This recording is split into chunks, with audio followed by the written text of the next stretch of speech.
la lacra y hagan de este partido un acontecimiento agradable y pacífico.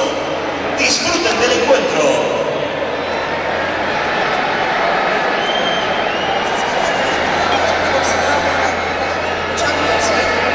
μεταξύ της Real Madrid και του Απόλλωνα Νικοσίας. Επευθύνουμε ένα ιδιαίτερα ζεστό καλωσόρισμα στους φιλοξενούς μας από την Κύπρο. Το UEFA Champions League μας δίνει την σπουδαία ευκαιρία να δούμε τις καλύτερες ομάδες της Ευρώπης. Στην διοργάνωση συμμετέχουν παίκτες από όλο τον κόσμο και η UEFA ελπίζει ότι θα εκτιμήσετε τις επιδεξιότητές τους και θα καλύψετε απλόχειρα με ένα χειροκρότημα τους απόψινούς φιλοξενούμενους, όπως επίσης και τους παίκτες του αγώνα. Στο απόψινό παιχνίδι σας θα στήσει και η εγκεκριμένη πληροφορία δοκιμή στις 6 Ιανουαρίου. Αυτή περιλαμβάνει ένα πρόσωπο βοηθό διαιτητή πίσω από την κάθε αιστεία του γηπέδου. Σας ενημερώνουμε ότι το πείραμα αυτό διεξάγεται ώστε να βοηθήσει τον διαιτητή να ψηφίσει σωστά σε οποιοδήποτε συμβάν εκτός και γύρω της μεγάλης περιοχής και να εξασφαλίσει τη δίκαιη διεξαγωγή του αγώνα. Ωστόσο, ο διαιτητής είναι αυτός που λαμβάνει όλες τις τελικές αποφάσεις.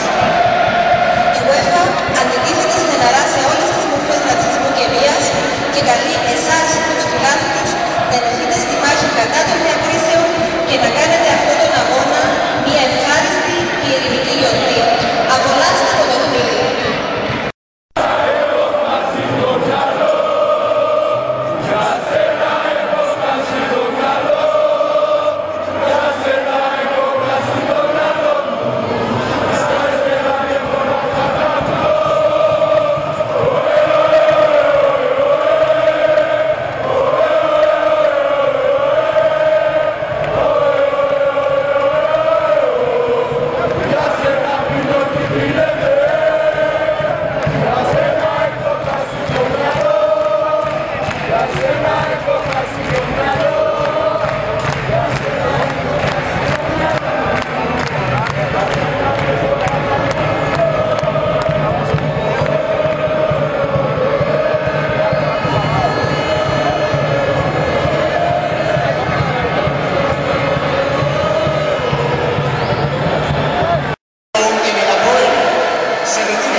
Στη Λευκοσία